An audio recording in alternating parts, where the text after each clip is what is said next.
Hey guys, Dylan from Noble Records coming at you with another video. This is a heavy rotation. I skipped a week. It's been like a week and a half, maybe 2 weeks since I've done one of these. So I thought I would go through and just kind of show you guys what I've been listening to and what I've been getting into here lately. I've been listening to a lot of music, more music than normal, if you can imagine. I've just been like devouring a lot of really cool things and podcasts, and just, I'm always interested in learning new things, but digging into the old things too, so. Let's start it off with Dolly Parton, Jolene. I've talked about this record recently. In the past few months, I've just been kind of diving into Dolly's discography a little bit more. You know, in the years past, I've not really known much about Dolly, other than what everybody knows. You know, we went to Dollywood as a kid, which is her amusement park. We had season passes. We would go with my cousins and stuff, But anyways, so this is her birthday today, which this will come on tomorrow, the day after her birthday. But I love this record. I've been listening. This is my favorite one, Jolene. I've been looking for it for a while. And I've been listening to a podcast. There's a podcast, Dolly Parton's America, which is really good. And they tell a story, which many of you have probably heard. It's kind of a popular story, but I'd never heard the full story. I'd only heard half of it. So basically, she sang on the Porter Wagoner show. Porter Wagoner is one of these cowboy dudes that always had a girl on his arm that was also singing. And she was kind of like a side, like a guest star, but not really in the spotlight. He was the spotlight, And Dolly went on the show and just like stole the show. Everybody loved her. And she started writing really good songs, and Porter kind of got jealous and didn't really want her in the spotlight quite as much. And anyway, so she wanted to write her own songs. It was just kind of they kind of clashing a little bit. And so after, I think they were with each other on that same show for like 7 years, and she decided she was going to quit.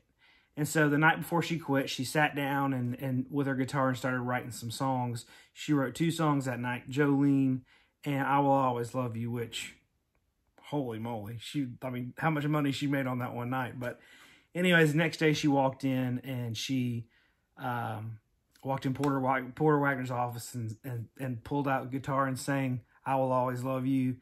And afterwards, he knew she was quitting. And he said, that's the best song you've ever written, and kind of, wished her luck. But soon after that, Porter Wagoner's career started tanking. He had to cancel all these tour dates that they had scheduled and all this stuff. And it was just kind of like the straw that broke the camel's back for his career. And it just started going downhill after that. So he sued her. So he got like a percentage, like a royalty percentage off of everything she ever did from then on, because he found her, I guess. And then like $3 million she had to pay him. So it hurt her pretty bad. And in the future, years down the road, he fell on hard times, was kind of scraping by, hitting rock bottom, and he had to sell his production company, which she heard about, and he wanted to pass that down to his kids. And so she swooped in and bought the production company and gave it back to him as a gift. And from then on, they kind of mended their relationship, and even by his side when he was dying, she was there. So anyways, that's just a good story about, like, just not only was she an incredible songwriter, is an incredible songwriter, but just like an incredible person that is willing to just forgive and show people grace. And that's just something we should all strive to be like. Anyways, Dolly is awesome. Another one I've been really this week, which I'm always into this, but like, especially this week, been listening to some psychedelic blues rock from South America. Especially this album, Lemendra. This is a band from Buenos Aires, Argentina. Incredible band. Just killer, like real sloppy blues rock solos. There are some spacey folk songs on this album, but a lot of really good kind of blues-based guitar solos. With South American stuff like this, and then there's like this Papa's Blues. Papa's Blues is probably my favorite. There's Aguilare, there's El Reloj. Killer stuff. this is one I've been listening to here lately. Very tough to find. This is an original mono Argentinian press, but they were really fundamental band in Argentina. Really set the stage for a lot of other bands. Influenced the sound of Argentinian rock from then on. They were huge in that scene. They've been called the Argentina Beatles.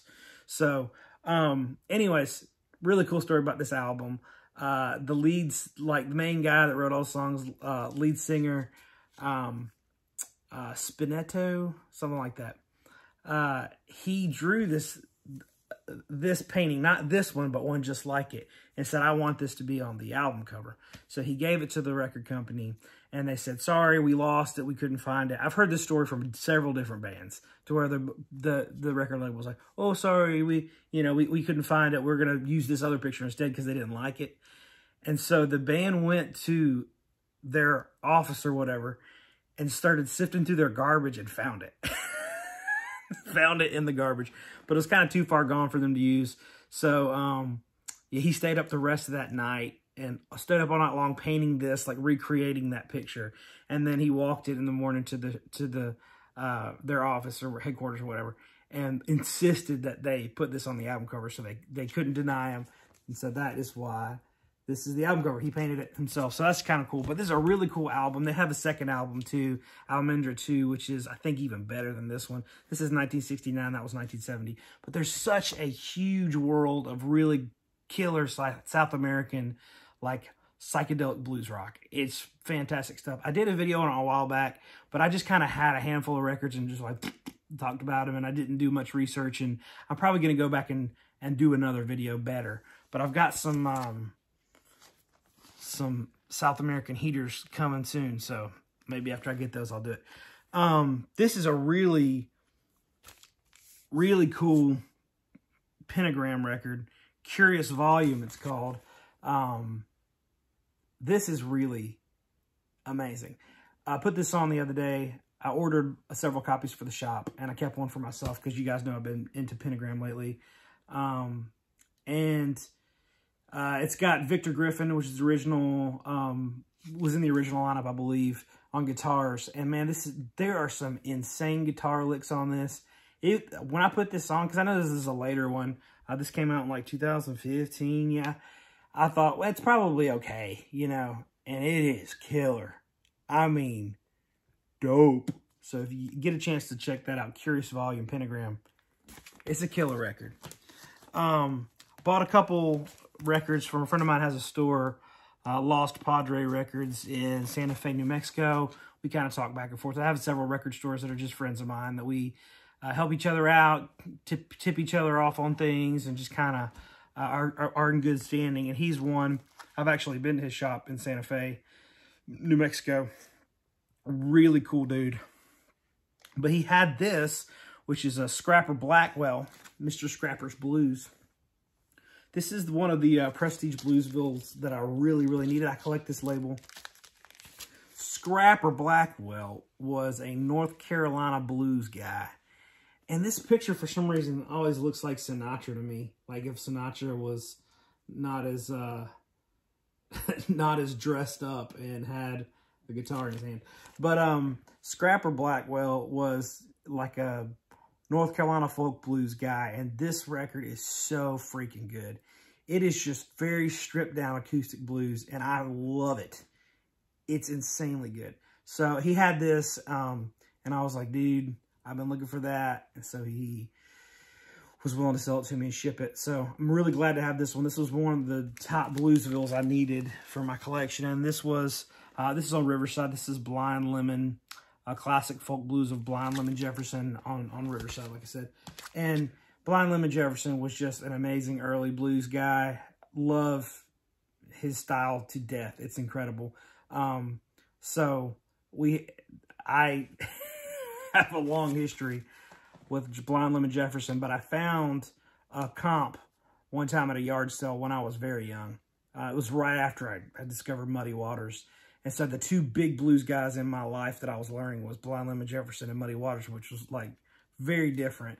But I loved it. And we actually had this big thing in school where we had to dress up as a figure from history and do a whole presentation. And I did it on Blind Lemon Jefferson. So I dressed up in like a three-piece suit and had my guitar and like glasses and everything, you know, because he was blind for real.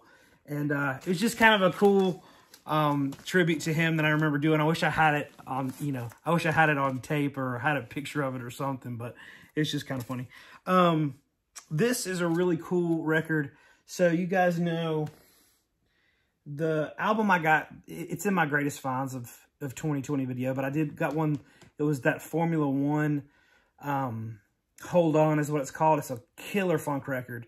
I found it at a flea market for 50 cents, but it's on this label, Guinness Records. And Guinness Records was a tax fraud label.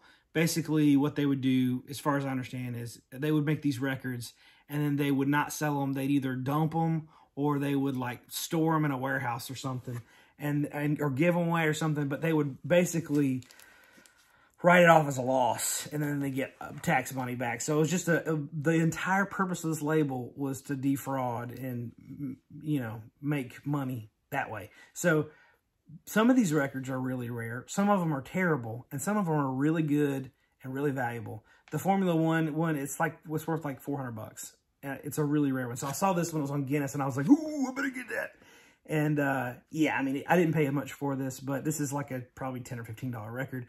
But this is a heater. It's got some really good. It's kind of proggy, but it's got some really good guitar licks in it. So it's Felix Harp Deer. This is a cool record. Been listening to it a little bit lately.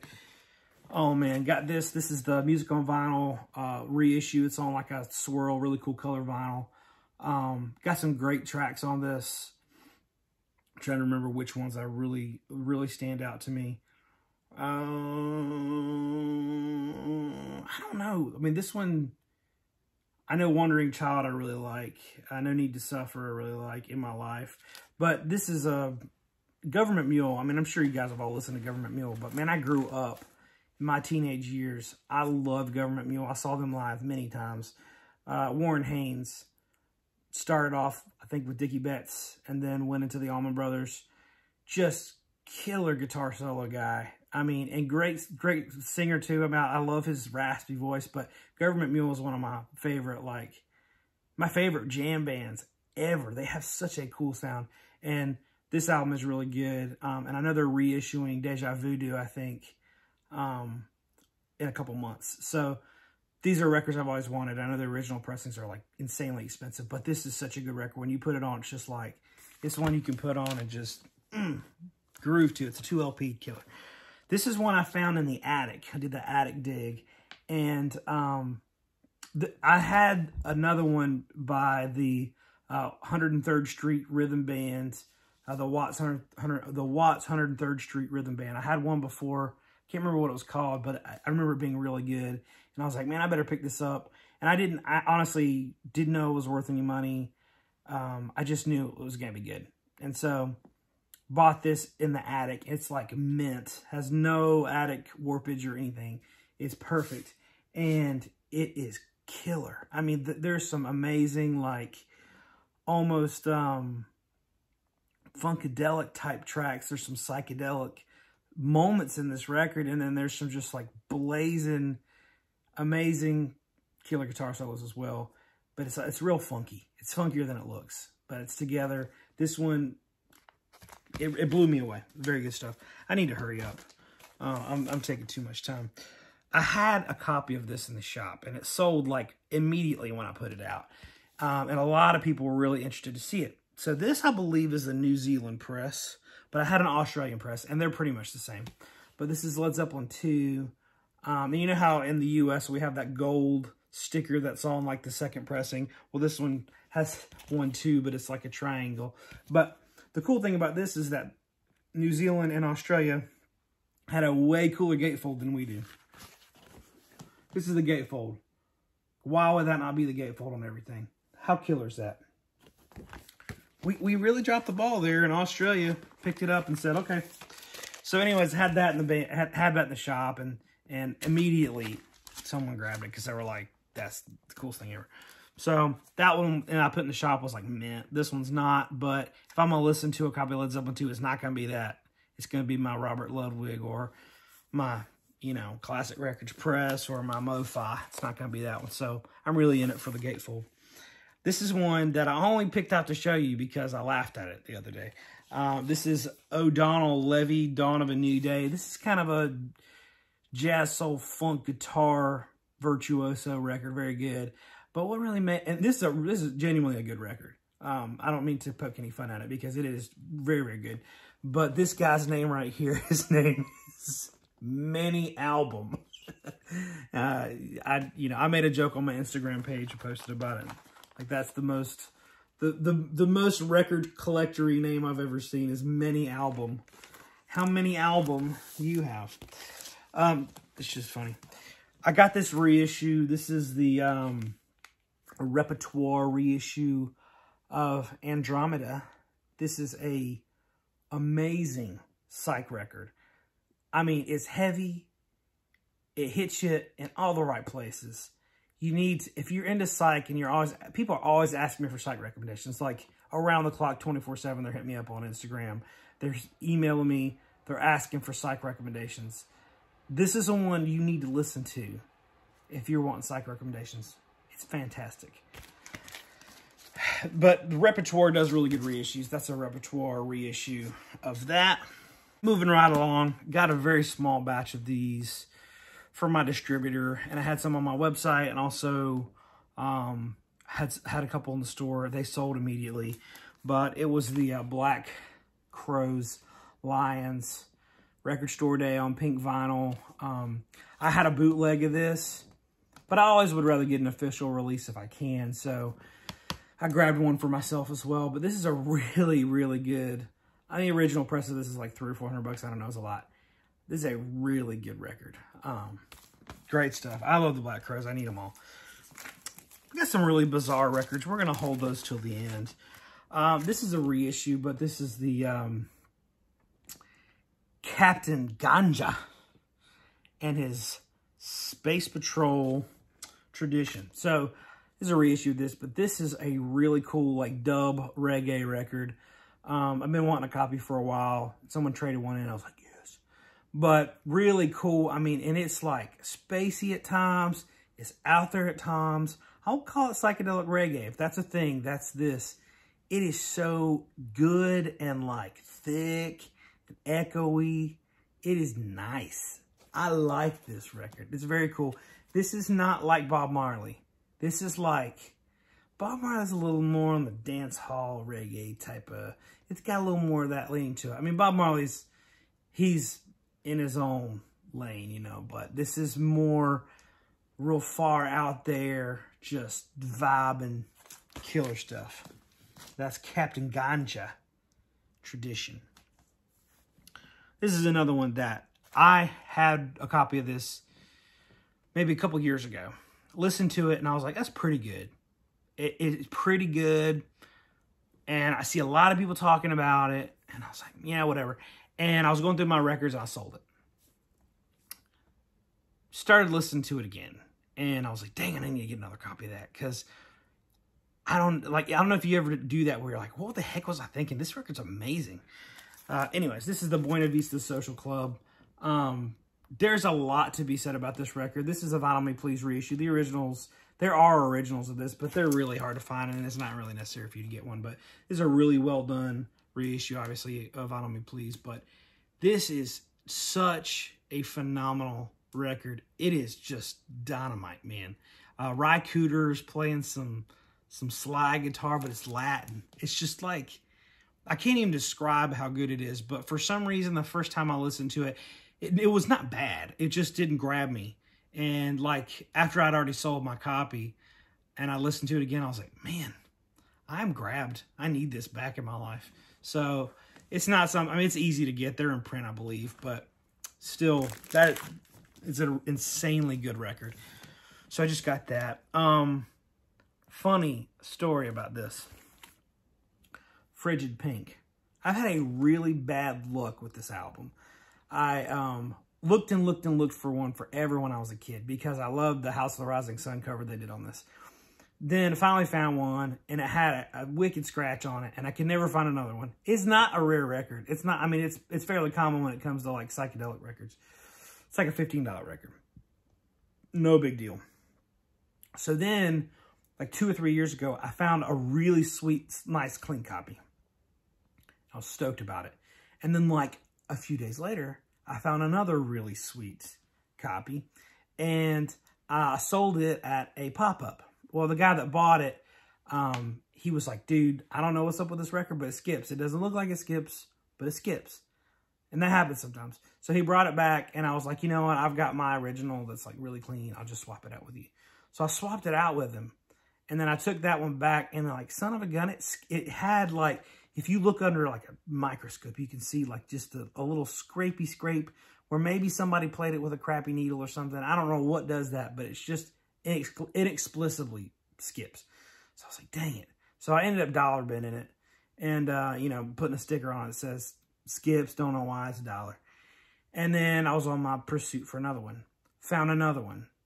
And I was so stoked about it, and I bought it. When I got it home, I realized that I had just pulled the record out enough to miss a chip that was on the other side of the record. So it had a big gash and a big chip in it. And I was like, no! So I threw that one in the trash. Then I found another one, like a couple months later. Pulled it out, and I was like, you know what? Last time, I didn't pull it out all the way, and there was a chip. I pulled it out all the way, there was a chip in that one too. I'm not joking. I was like, what the heck is up with this? So finally, I got this one.